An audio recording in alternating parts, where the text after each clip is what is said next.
So April 2025 has been an interesting month on the world stage, hasn't it? Well, I suppose interesting might not be precisely the adjective that some of you may choose. I'm sure you know what I mean anyway. One of the most interesting observations, at least from my vantage point, as someone who researches the climate emergency and sustainable technologies, is the contrast between the amount of noisy rhetoric coming from some quarters about how they're going to smash climate legislation and usher in a new era of reinvigorated fossil fuel energy domination, and the actual data that demonstrates just how extensively those pronouncements are failing in the real world, or to put it another way, just how successful the transition away from fossil fuels and towards renewables continues to be, despite such a concerted effort to thwart its progress. In 2024, for example, China surpassed its own 2030 target for wind and solar capacity 6 years early.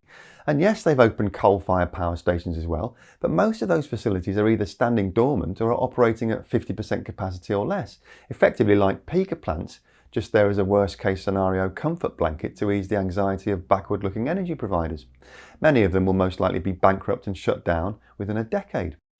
The reality is that China is on course to hit peak coal consumption this year, reach peak overall greenhouse gas emissions by 2030, and quite likely arrive at net zero before any other major nation on the planet. India is also enjoying some success. That country witnessed a 30% surge in solar power last year. The European Union saw solar PV generation surpass coal for the first time, and Africa experienced a tenfold increase in installed energy storage capacity, enhancing grid stability and supporting the integration of renewables across the continent. And now the highly respected industry analysts EMBER have published a paper analysing American electricity generation data for 2024. And its findings are really very interesting indeed.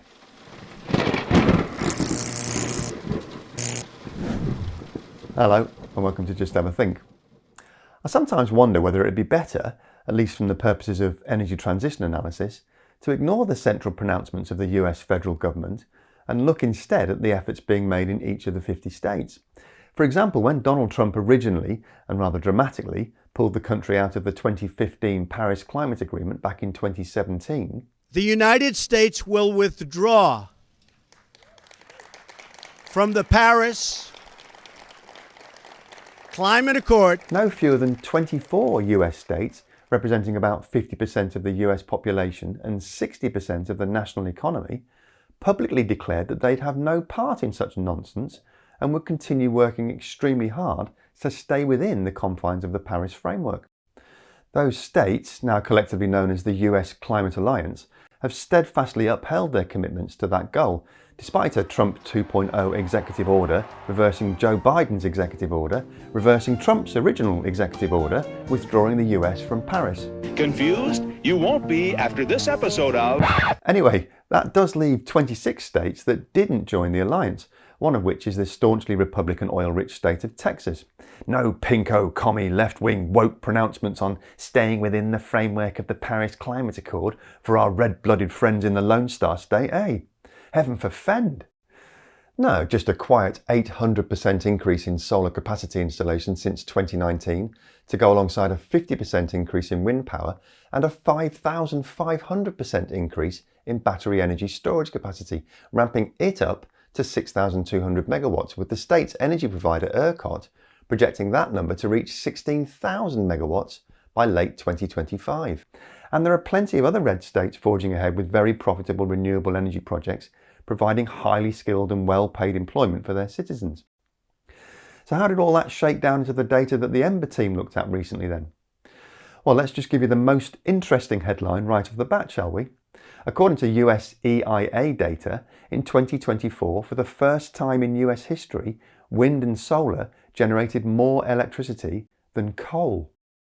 Together, those two technologies accounted for 17% of the country's total, while coal slumped to an all-time low of just 15%. Now, rising consumer demand did also drive an increase in methane gas production, but solar generation met more of the rise in electricity demand and fall in coal than gas did, and it remains the fastest growing source of American electricity, up 27% in 2024, surpassing hydro generation for the first time. Only 6 years ago, according to EMBER, coal production was 3 times the size of all US wind and solar combined. That's quite a dramatic set of upward and downward trend lines in a relatively short space of time. What's been the main driver of that meteoric growth in renewables? Well, it's batteries, isn't it? Overall, battery energy storage in the USA rose to a third of the level of solar PV in 2024, and the technology is expected to jump up to 60% of solar by the end of 2025. All very nice and lovely and everything, but there's clearly still massive scope for improvement in the USA. EIA data tells us that 28 states still only generate 5% or less of their electricity from solar. And it turns out that 85% of all the capacity growth in solar and wind and methane gas went towards meeting increased consumer demand, with only 15% actually replacing the declining coal. According to the folks at EMBER, the United States now faces a key challenge to ensure clean generation grows fast enough to meet that rising demand. And they say that depends on 2 key factors: the expansion of clean electricity generation and the electrification of energy demand. It is starting to happen though. In 2024, electric vehicles made up 20% of all new car sales, and US consumers bought more heat pumps than gas boilers, with the much more efficient electric power technology accounting for 57% of all new space heating installations. One of the biggest barriers that renewables face today, though, is that they have to operate within the confines of a very old-fashioned centralised extraction-based energy system, which is not well set up for distributed inputs from thousands or even millions of different sources scattered all over the country. That old model needs to be addressed as an urgent priority, because if it isn't, the energy transition will be severely hampered, and our kids and grandkids will arrive at somewhere around the year 2080, when the last few reserves of oil and gas are no longer economically viable, and wonder why all the lights have gone out. And that'd be really silly, don't you think? Several major grid expansion projects were proposed in 2024 to enhance resilience as demand rises and renewables grow. That expansion is only at the foothills of a steep growth curve, but if it's managed correctly, then the EMBER analysts reckon lean power will be able to meet those growth demands without raising bills or sacrificing security of supply or requiring any increased reliance on gas. And of course, once that infrastructure has been built out, gas supplies can be phased out as well, just as coal has been over the last few years. But what about stuff like nuclear power, Dave, or hydro and bioenergy? Well, yeah, fair question. The data show that nuclear power generation rose by just 1% last year, with the commencement of operations at the Westinghouse AP1000 pressurised water reactor in Vogtle Unit 4 at Burke County, Georgia, to run alongside Unit 3, which was commissioned in 2023. Overall, though, nuclear's share of total supply dropped below 18%, which is the lowest it's been this century. Only 3 nuclear units have come online since 1998, and there are no new commercial reactors under construction. So on the timelines that we're talking about here, it's very unlikely nuclear power will fill any significant gaps. US hydropower generation actually fell by 1% last year to its lowest level since the turn of the century, largely as a result of the drought in the Columbia River Basin going into its 2nd year, leading to low generation in Washington, Oregon, Idaho and Montana. Bioenergy also fell by about 1%, which apparently made last year the 10th in a row when that's happened. It now accounts for only 1% of total US generation, and the idea of turning over vast swathes of land to grow the relevant crops to ramp up this particular technology seems a little fanciful, to say the least. The question I can hear a lot of you asking right now, though, is whether these apparently impressive statistics for renewables are just a bunch of pie in the sky in the face of that rising consumer demand, especially for things like data centres and AI, compounded by a renewed enthusiasm in the fossil fuel industry to drill, baby, drill. I mean, are we actually reducing the amount of greenhouse gases going up into the atmosphere or not? Because that is surely the whole point of the exercise, right? The answer to that is, of course, no. At least not yet, we're not anyway. So the following question must therefore be, can we achieve that goal in the near future by pursuing a 100% solar, wind and battery storage strategy? Well, that prognosis depends entirely on who you listen to. If you get your info from people who insist the only way to ensure energy security is to stay within the existing model of extracting finite resources from the ground and storing them in warehouses, tankers, silos and pipelines to ensure we've always got enough reserves to burn through when we need them, then I suspect the answer will be that a 100% renewable future is delusional nonsense. I never seem to quite get such a robust answer when I ask those folks what we do when those non-recyclable resources run out in about 50 years' time. But I guess that's a small wrinkle that those very stable geniuses will help us with when the time comes. Alternatively, if you care to listen to people like Professor Mark Jacobson of Stanford University or Tony Sieber and James Arbib of the think tank Rethink X, then the answer is an unequivocal yes. We can absolutely transition to a 100% renewable energy future if the will is there and the transition is managed correctly with some very brave decision making on the part of our global policymakers.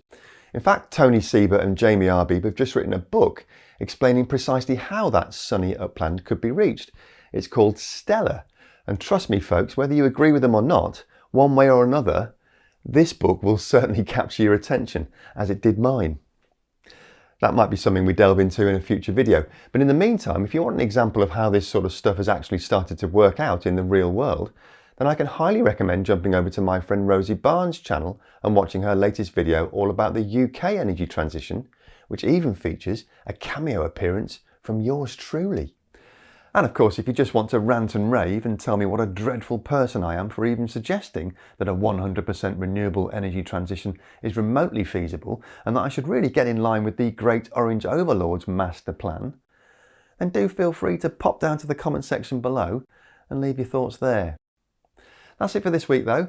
Thanks as always to the amazing folks over at Patreon who help me keep this channel's content completely independent and free of ads and sponsorship messages. And I must just give a quick shout out to a couple of folks who've joined recently with pledges of $10 or more a month. They are Rez Kitten, Robert Bonaire, Amy Easton and Rocket Ron. And of course a huge thank you to everyone else who's joined since last time too.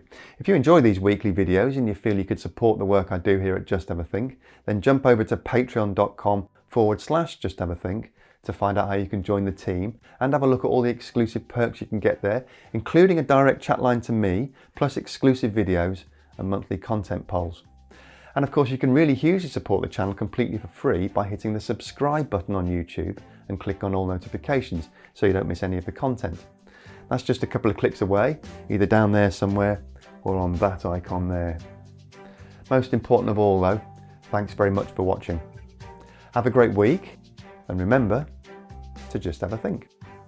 See you next week.